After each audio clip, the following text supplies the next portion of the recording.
धर्म प्रौजित कई तवोत्र परमो, भागवत का विषय।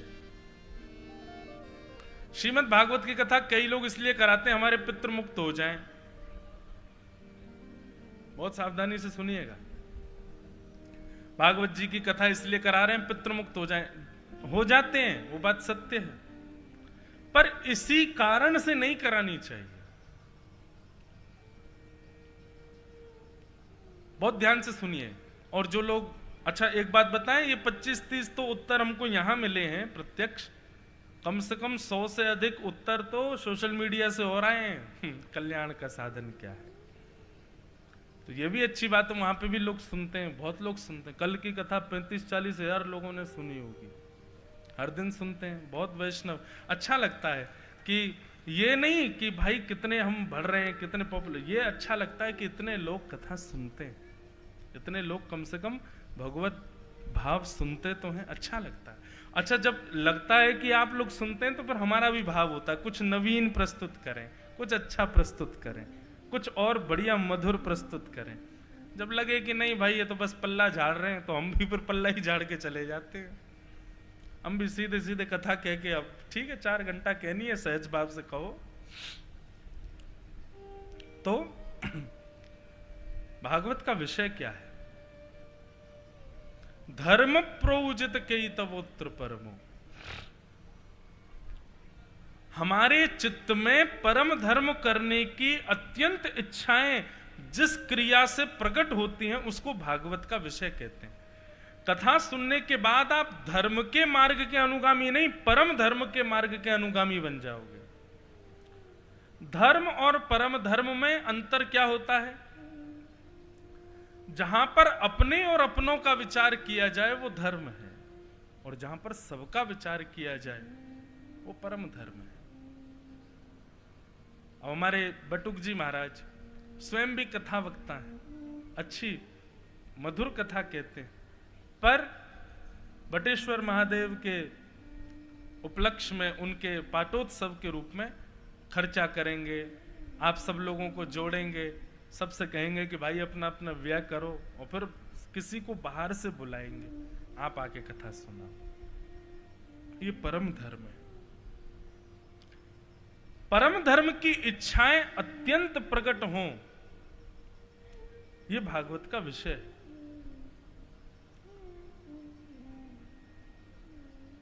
भागवत का विषय। दूसरी बात, भागवत का अधिकारी कौन है? डिजर्व कौन करता है भागवत की कथा? तो कहते हैं निर्मत्सराणाम सताम, जिसके चित्त में मात्सर्य दोष नहीं है। एक बात सदैव याद रखिएगा बंधुओं, अगर आप स्वयं को वैष्णव कहते हैं, स्वयं को भक्त कहते हैं, स्वयं को भगवत अनुरागी कहते हैं, लेकिन कहीं ना कहीं मात्सर्य दोष आपके चित्त में है, तो निश्चित है कि आप अभी परिपूर्ण रूप से वैष्णव हुए नहीं हो। मात्सर्य दोष किसको कहते हैं? किसी अन्य से जलन होना, किसी से चिढ़ होना, किसी के प्रति दुर्भाव चित्त में आना, किसी की उपलब्धि देख करके स्वयं को असहज अनुभव करना, ये सब मात्सर्य दोष कहलाते। और एक बात कहें, 95% लोगों में मात्सर्य दोष होता है। बुरा नहीं मानिएगा, इस पंडाल में बैठे हुए भी अधिकतर लोगों में मात्सर्य दोष होगा। स्वयं सोचिए, विचार करिए, क्या नहीं है हमारे अंदर? है किसी एक के प्रति तो हमारे भीतर होता है कि वो व्यक्ति जब सामने आता है तो कहीं ना कहीं मन में एक ईर्ष्या जन्म लेती है, छोटी सी। आपका उद्देश्य अब यह है कि वो व्यक्ति आपको प्रिय लगना चाहिए, इतना नाम जप करो। उसके प्रति अभी ईर्ष्या भाव नहीं आना चाहिए आपके चित्त में।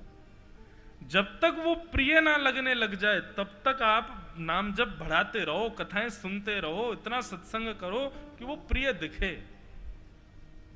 और आपके अत्यंत प्रयास करने के बाद भी वो प्रिय नहीं हुआ तो आपका सब करना व्यर्थ है। प्रिय लगे। हम तो कहते हैं कथा सुनने के बाद में 7 दिन बाद इसका प्रैक्टिकल किया करो। जिस व्यक्ति से आपको कभी ईर्ष्या हुई है, जिस व्यक्ति से आपको सूक्ष्म एक उसको देख करके मन में ईर्ष्या का भाव उत्पन्न होता है, कथा सुनने के बाद उसके गली में जाया करो, उसके घर के बाहर जाया करो, और वो दिख जाए ना उसको देखा करो। अभी भी ईर्ष्या हो रही है, अभी और कथा सुननी है मुझे। जिस दिन उसको देखते ही उसमें ईर्ष्या का भाव ना, उससे प्रेम का भाव प्रकट हो जाए, बस समझना अब राम जी मिलने को तैयार हैं हमसे, अब बस ठाकुर जी अब हमसे मिलेंगे। क्यों? आप कहोगे क्या राम जी को रावण से ईर्ष्या नहीं थी? ईर्ष्या होती ना तो हनुमान जी को नहीं भेजते, ईर्ष्या होती ना अंगद जी को नहीं भेजते समझाने,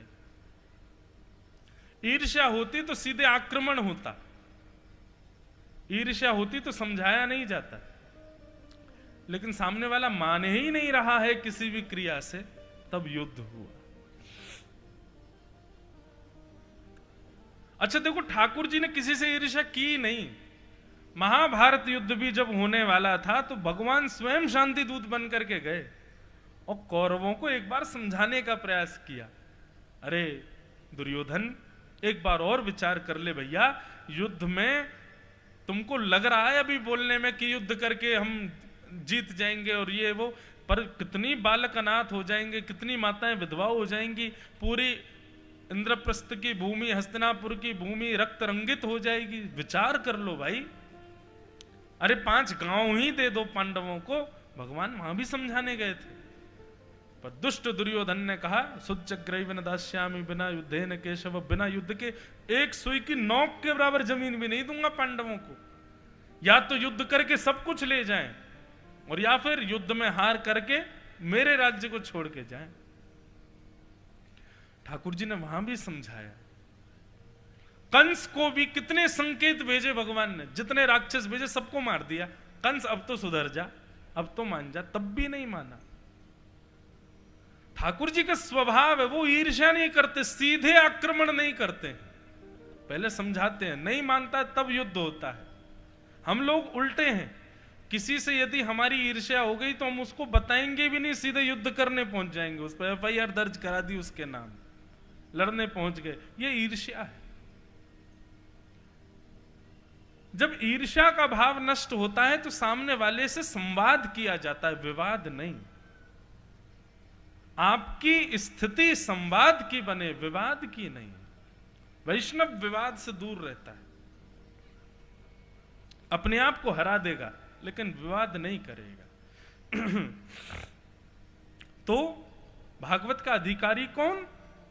जिसके चित्त में मात्सर्य दोष नहीं है, ईर्ष्या नहीं है किसी के प्रति। अगर कोई व्यक्ति ईर्ष्यालु है, क्षमा कीजिएगा, वो मंच पर बैठ के वक्ता बन जाएगा ना, उसकी बात का प्रभाव नहीं होगा। और वो श्रोता बन के कथा में बैठ जाएगा तो 4 घंटे में क्या सुना सब भूल जाएगा। ईर्ष्यालु, ये ईर्ष्या का दोष एक प्रकार का बांध है हमारे कानों में, जो कथा आने तो देगा लेकिन भीतर नहीं आने देगा, प्रवेश नहीं करने देगा। इसलिए इस ईर्ष्या के मात्सर्य दोष को पहले हटाइए। और मात्सर्य दोष हटेगा कैसे? सत्संग। बंधुओं, हर देखो जैसे कहते हैं ना, एक आध दवाई ऐसी होती है, नाम क्यों बोलूं, वो सब चीजों में काम आ जाती है, सिर दर्द में भी, बुखार में भी, शरीर के दर्द में भी, खांसी में भी, जुकाम में भी। एक आध दवाई ऐसी होती है, वो सारे रोगों की एक ही दवाई है। ठीक वैसे ही जितने भी संसार में दोष हैं मानव के भीतर, सबकी एक ही औषधि है, सत्संग। बस उसका श्रवण मन पूर्वक हो, ध्यान पूर्वक हो, वो कल्याणकारी होता है। तो भागवत का अधिकारी कौन? जिसके अंदर मात्सर्य दोष नहीं है। आप सब जानते हैं कि आपके अंदर किसके प्रति मत्स्य भाव है, मात्सर्य भाव है। उसके प्रति मात्सर्य भाव नष्ट करना, यही आपकी पहली जिम्मेवारी होनी चाहिए। तब आप अधिकारी बनोगे कथा के। निर्मत्सराणाम सताम वैद्यम वास्तवमत्र वस्तु श्रीमदम। श्रीमद् भागवत हमारा किससे संबंध कराती है? कथा सुनने से आप चिंता विमुक्त हो जाओगे, कथा सुनने से आप आर्त विमुक्त हो जाओगे, कथा सुनने से आप धनवान हो जाओगे, कथा सुनने से जीवन के सारे संकटों की रुकावटें दूर हो जाएंगी, नहीं। ये आर्तमुक्त होना, चिंता मुक्त होना, धनयुक्त हो जाना, जीवन में बहुत सारी उपलब्धियां प्राप्त हो जाना, कथा का ये उद्देश्य नहीं है। कथा का केवल एक उद्देश्य है, और वो क्या है? वैद्यम वास्तव मत्र वस्तु शिवदम। आपको केवल और केवल श्री कृष्ण भगवान की पदवी से हटकर के किसी अपनत्व की पदवी पर दिखने लग जाएंगे। ये कथा का प्रयोजन है, ये कथा का उद्देश्य है। मतलब अभी तक तो भगवान श्री कृष्ण आपको भगवान दिखते हैं, वो भगवान है, लेकिन कथा सुनने के बाद में अब स्थिति क्या हो गई है कि अब बस नेत्र बंद करते हैं तो अपने मित्र के रूप में श्री कृष्ण दिखते हैं, अपने सखा के रूप में, अपने प्रियतम के रूप में, अपने पुत्र के रूप में, अपने सखा, इन प्रकार के संबंधों में श्री कृष्ण व्यवस्थित हो जाएं। ये कथा का संबंध है, इसी से संबंध कराती है भागवत की कथा। अन्य किसी भी उपाय से आप यदि कथा श्रवण के लिए बैठे हैं, माफ कीजिए, आपका वो उपाय पूर्ण होगा इसकी मैं गारंटी नहीं देता, पर आप श्री कृष्ण को अपना बनाने की भावना से यदि कथा में बैठे हैं तो ये इस बात का हम प्रमाण दे करके, लिख करके, हस्ताक्षर करके अपनी जिम्मेवारी पर कह सकते हैं कि ये साधन आपका निश्चित पूर्ण हो जाएगा। अच्छा, आप कहोगे हम कृष्ण को सखा मानते हैं, आप कथा सुना दोगे उससे श्री कृष्ण हमारे सखा बन जाएंगे। वो तो बिना कथा सुने भी हम सखा मानते ही हैं उनको। कथा ने ऐसा क्या विशेष किया? कथा सुनने से पहले आप श्री कृष्ण को सखा मानते थे, पर कथा श्रवण के बाद में श्री कृष्ण आपको अपना सखा मानेंगे। ये परिवर्तन हो जाएगा। और फिर क्या होगा? बोले अनुब्रजाम में हम नित्यम पूये ये तन्य रेणु विह। आप श्री कृष्ण के पीछे नहीं चलोगे, आप जहां जहां जाओगे ठाकुर जी आपके संग संग चलेंगे। अभी पहले तो हमको लगता था कि गिरधर लाल जी के संग हम जाते हैं। आज भी हम सुबह बटुक जी से कह रहे थे, मैंने कि जय हमको लेके चलते हैं, पर अभी अभी ये बात कहते कहते मन में आ रहा है कि पीछे पहले हम उनके पीछे चलते थे, पर अब उल्टा हो गया, अब वो हमारे संग संग चलते हैं।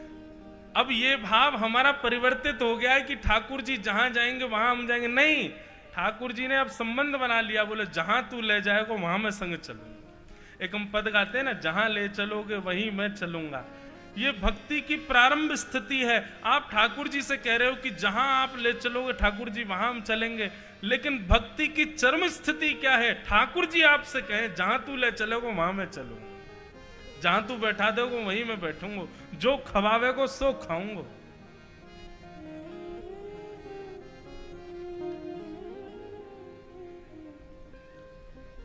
भक्ति की चरम स्थिति क्या है? तुम ठाकुर जी के पीछे पड़ो नहीं, मेरा सुमिरन हरि करे मैं पावा विश्राम। आप सुमिरन करते रहे ठाकुर जी के, और करते करते करते करते यदि पधार गए तो माफ कीजिए आपने भी भजन किया ही नहीं।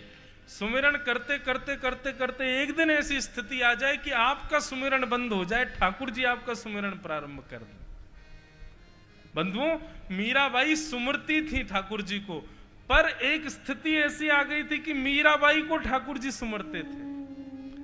गोस्वामी तुलसीदास जी स्मरण करते थे राम जी का, पर एक स्थिति ऐसी आ गई थी राम जी स्मरण करते थे गोस्वामी जी का। सूरदास जी गाते थे ठाकुर जी को, पर एक स्थिति ऐसी आ गई थी कि ठाकुर जी गाते थे सूरदास जी को। और इसका प्रमाण बताएं, सूरदास जी का संकल्प था, अब मैं हो सकता है गलत भी हूं, विद्वान जन मुझे आज्ञा करेंगे जैसा भी हो। सूरदास जी का संकल्प था 1.25 लाख जाने 1.5 लाख पद उनको लिखने थे, पर शायद 1 लाख पद के आसपास सूरदास जी के पूर्ण हुए। उसके बाद सूरदास जी भगवत विलीन हो गए। तो कहते हैं सूरदास जी के बचे हुए पदों को ठाकुर जी ने पूर्ण किया। और इसका प्रमाण क्या है? आप जब भी कोई पद सुनते हैं और पद के अंतिम अंतरे में छाप यदि आती है सूरदास, तो समझो ये सूरदास जी ने लिखा है। लेकिन किसी किसी पद में छाप आए सूर श्याम, तो समझो ये ठाकुर जी ने लिखा है। ये प्रमाण है। हो गई ना स्थिति। पहले सूरदास जी भज रहे थे ठाकुर जी को, लेकिन स्थिति ऐसी आई कि सूरदास जी को ठाकुर जी भजने लगे।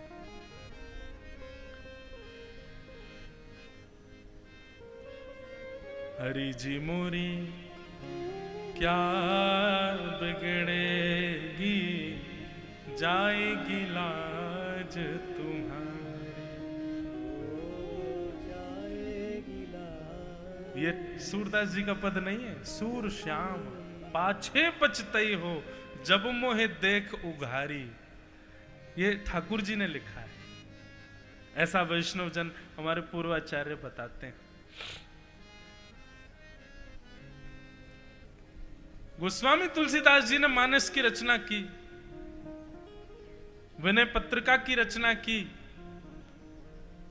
आप इस बात को विश्वास मान लीजिए, ये सारी रचनाएं गोस्वामी जी ने लिखी जरूर हैं, पर इनमें कहीं ना कहीं कोई ना कोई भाव स्वयं रघुनाथ जी ने वर्णित किया होगा और नाम तुलसीदास जी का लिख दिया होगा। ये बात निश्चित है।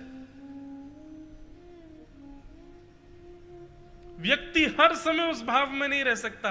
कई विशेष भाव जो स्पर्श करते हैं, हृदय स्पर्शी होते हैं, ठाकुर जी लिख के जाते हैं उन भावों को। गीत गोविंद जयदेव महाप्रभु पद लिख रहे थे अष्टपदी, और पद लिखते लिखते लिखते अंतिम भाव नहीं आ रहा था। क्या करूं क्या करूं क्या करूं। पत्नी को कह के गए, अब ये आके लिखूंगा, मैं स्नान के लिए जा रहा हूं। जैसे स्नान करने के लिए गए, इतने में ही ठाकुर जी जयदेव महाप्रभु का रूप बना करके आ गए।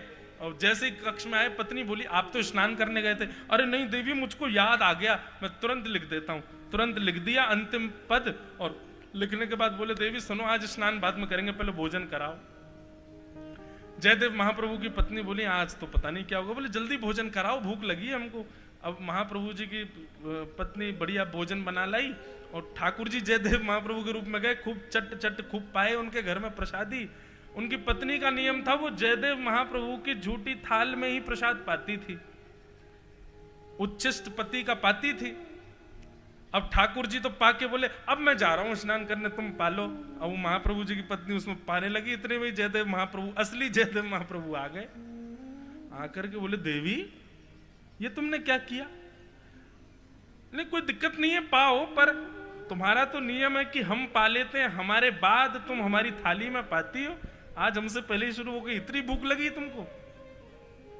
पत्नी बोली, क्या बात कर रहे हो, अभी अभी आप पा करके गए? जयदेव महाप्रभु बोले हम तो स्नान करने गए थे, उसके बाद संध्या वंदन करके हम आए। पत्नी बोली, अरे आप आए तो थे बीच में, आके बोल के गए, मुझको पद याद आ गया, आपने पद पूर्ण किया। पद पूर्ण करने के बाद आपने कहा भोजन लगाओ, भोजन किया, उसके बाद ही में आप कहां खो गए, स्वप्न में हैं क्या? जयदेव महाप्रभु बोले, मैं नहीं, तुम स्वप्न में हो। अरे पद तो पूर्ण हुआ ही नहीं। पत्नी बोली, पद लिख के गए हो आप पूरा। जयदेव महाप्रभु दौड़ करके गए, जैसे ही पन्ना खोल करके देखा, अंतिम पंक्ति जो उनको याद नहीं आ रही थी वो वहां लिखी हुई थी। वो देखते ही, और वो उसका अर्थ क्या था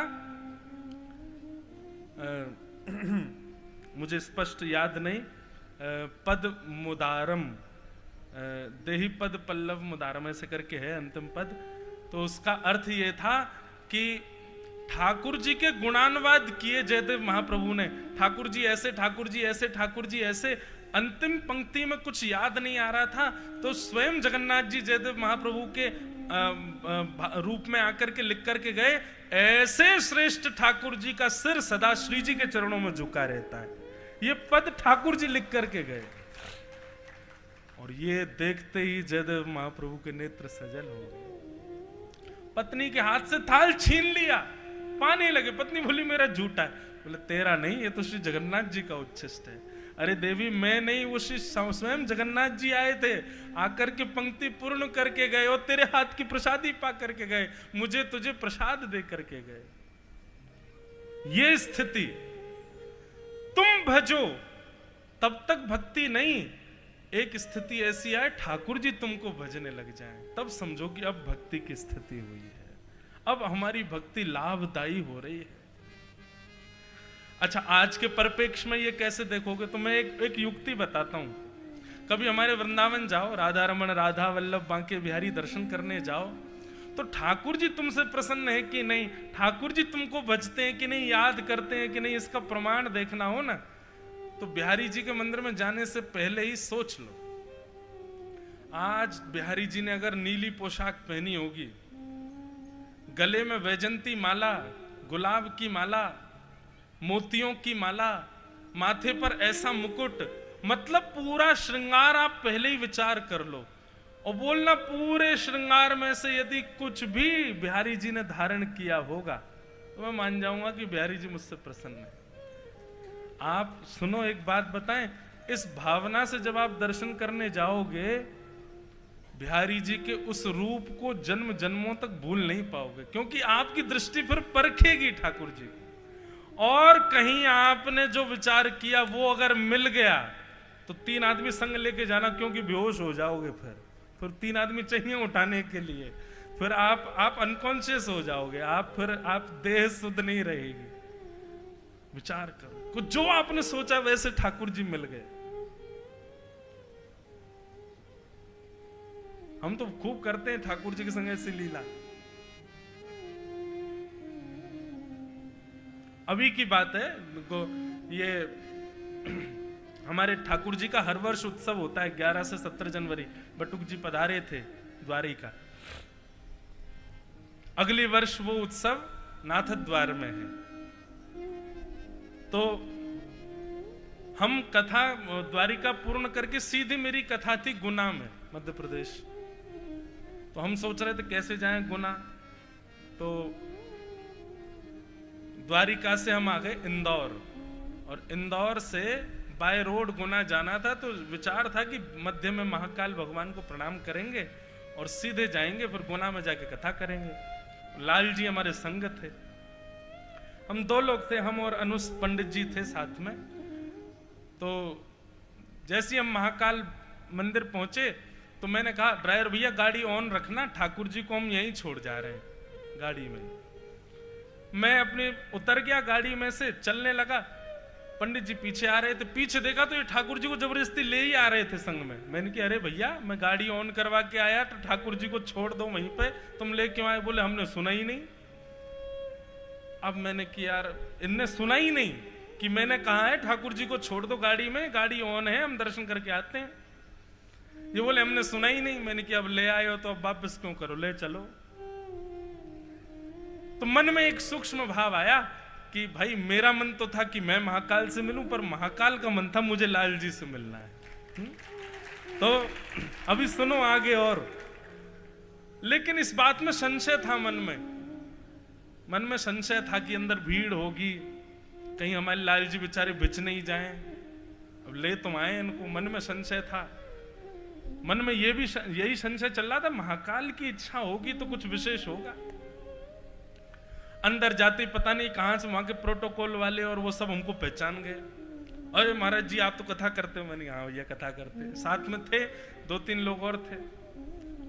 तो व्यवस्था ये हुई कि फिर मंदिर के मुख्य पुजारी जी भी पहचान गए, तो उनने हमको वीवीआईपी बुला लिया। तब तक भी था चलो ठीक है, लाल जी भीड़ में नहीं गए, व्यवस्थित है अभी तक भी मामला। जैसे ही महाकाल भगवान के सामने गए, दर्शन करके बलैया ली, जय हो हमारे गोपेश्वर महादेव, राधा वल्लभ लाल की जय, हमारे गिरधर लाल की जय। हम महादेव के मंदिर में जाकर ठाकुर जी की जय जयकार करते हैं, खुश होते होंगे महादेव। इतने में ही वो पुजारी जी आए और पंडित जी से बोले, लाओ ये क्या है? मैंने कहा ये प्रसाद नहीं है, हमारे ठाकुर जी है इसमें, मैं कहीं ये जाके चढ़ा दें भीतर। पंडित जी हट करें, नहीं नहीं ये दो, हमको दो। अरे मैं भीड़ भाड़ बहुत थी, मैं उनसे कहूं मैंने ठाकुर जी हैं हमारे, वो सुने ही नहीं, ले ही गए भीतर। अब मैंने की भाई अब क्या होगा, मैंने की ये कहीं प्रसाद के डिब्बा की तरह चढ़ा नहीं ना, छोटी सी झांपी जी में लाल जी, हमारे नेक्स्ट से लाल जी। महाकाल भगवान के सामने जाकर के उन्होंने वो खोला और तुरंत लाल जी को उठा करके नेक्स्ट से लाल जी, महाकाल भगवान ने विशाल माला पहनी थी, वो माला में ही ठाकुर जी को विराजमान कर दिया। हरि हर मिलन हो गया। और उसके बाद जो मेरी स्थिति, नेत्रों में आंसू नहीं रुके। और तब ये बात पुष्ट हो गई कि नहीं, महाकाल चाह रहे थे कि लाला जन्मोत्सव मना के द्वारिका से आए और एक बार मेरे गले तो लगाए दो या को। अच्छा फिर क्या हुआ, शीतकाल में हमारे ठाकुर जी ज्यादा स्नान नहीं करते।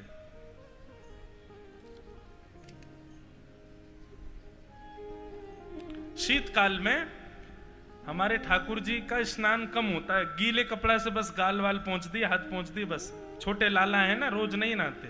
छोटे बालकों को माताएं रोज थोड़ी नहाती है सर्दियों में, तो हमारे ठाकुर जी भी रोज नहीं नहाते। और महाकाल तो भीगे ही रहते हैं। पहली तो ये प्रसन्नता हो गई कि चलो मिल लिए, दूसरी चिंता ये हो गई कि ऊपर जलेरी में से जला रहा है। ठाकुर जी में पड़गो बेचारे ठिठर जाएंगे। पंडित जी ने एक लोटा भर जल लिया और नवा और दिए। ठाकुर जी और महादेव दोनों ने स्नान है गयो। अब मैं दूर ही दूर खड़ा खड़ा सोचूं, मैंने कि लाल जी आज तो कांप गए होंगे, आज तो ठिठर गए होंगे। मैंने कि चलो कोई बात नहीं, ठिठरे लाल जी, हम तो बच गए। अब लाल जी को ला करके पंडित जी उन्होंने वापस कर दिया, झांपी जी हमने लिए। अब मैं जैसे ही नीचे देहरी को प्रणाम करने गया तो जो बड़ी माला महादेव ने पहनी थी वो उतार के पंडित जी ने मुझ पर डाल दी। उसमें था कम से कम 2-2.5 किलो पानी, और वो धारण होते मैं और भीग गया पूरा। और मन ही मन हंसू, मैंने कि लाला तेरी लीला। ये सब अनुभूतियां जो होती है ना, ये सब अनुभव जो होते हैं, मैं ऐसा कोई यहां विचार नहीं कर रहा हूं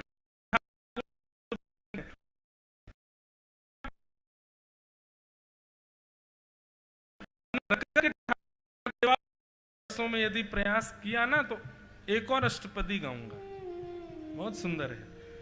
आप लोग ये जो फोन में निकाल रहे हैं गीत गोविंद बंधुओं, इसका प्रयास कीजिएगा कि कल से नित्य गीत गोविंद अपने ठाकुर जी को शयन के समय सुनाओ।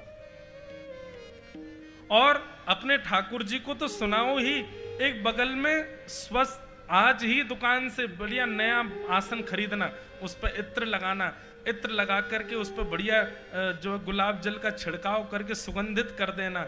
उस आसन को कोई और प्रयोग ना करे, खाली आसन एक चौकी पर रख करके ऐसा भाव रखना कि ठाकुर जी इस पर बैठे हैं। फिर गीत गोविंद गाना 1 महीना, 2 महीना, 6 महीना, 1 वर्ष, 2 वर्ष, 5 वर्ष नित्य गीत गोविंद उस आसन पर बैठ के ये भाव रखना कि इस पर ठाकुर जी बैठे हैं इस आसन पर। और गीत गोविंद आप पाठ करना, एक दिन आपको ऐसा अनुभव होगा कि उस आसन पर साक्षात ठाकुर जी अपनी ठोड़ी पर हाथ रख के बैठे और आपका गीत गोविंद सुन रहे हैं। और ये बात कोई मैं कह रहा हूं, मेरी बात पर विश्वास ना हो, स्वयं नाभा गोस्वामी भक्तमाल जी में कहते हैं, ता सुनवे राधा रमन अवश्य पधारे। गीत गोविंद सुनने के लिए श्री राधा रमन लाल जी अवश्य आते हैं। आओ सब लोग आओ। श्रित कमला कुच मंडल धृत कुंडल धृत कुंडल कलित ललित वनमाल जय जय देव हरे।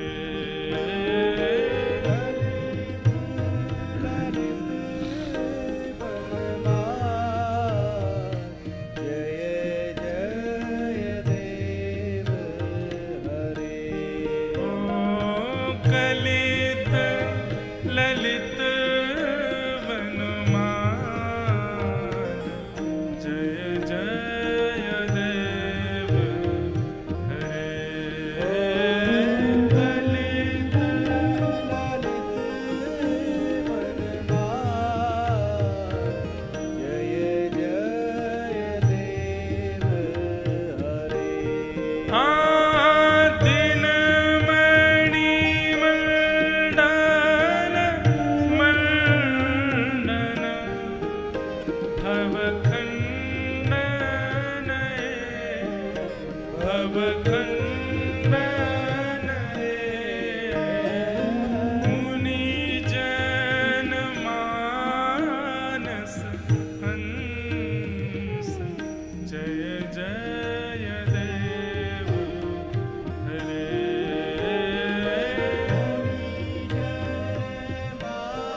त्रिभुवन भवन निधान, जय जय देव हरे।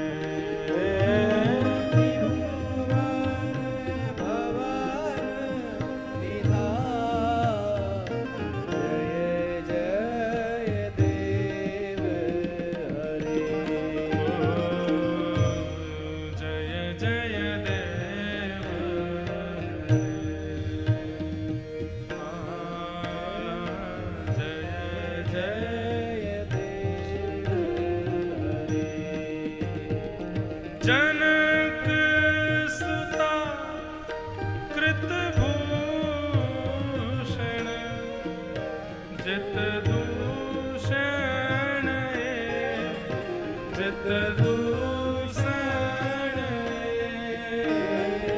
समर समित दशकन, जय जय देव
ऐसे जयदेव महाप्रभु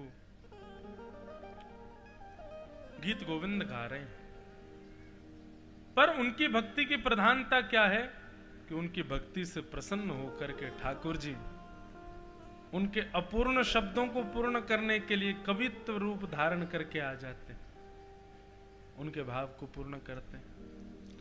यही भक्ति का स्वरूप होता है बंधु, कि ठाकुर जी आपके इतने प्रेमास्पद हो जाएं, और ये केवल संभव भागवत से हो सकता है।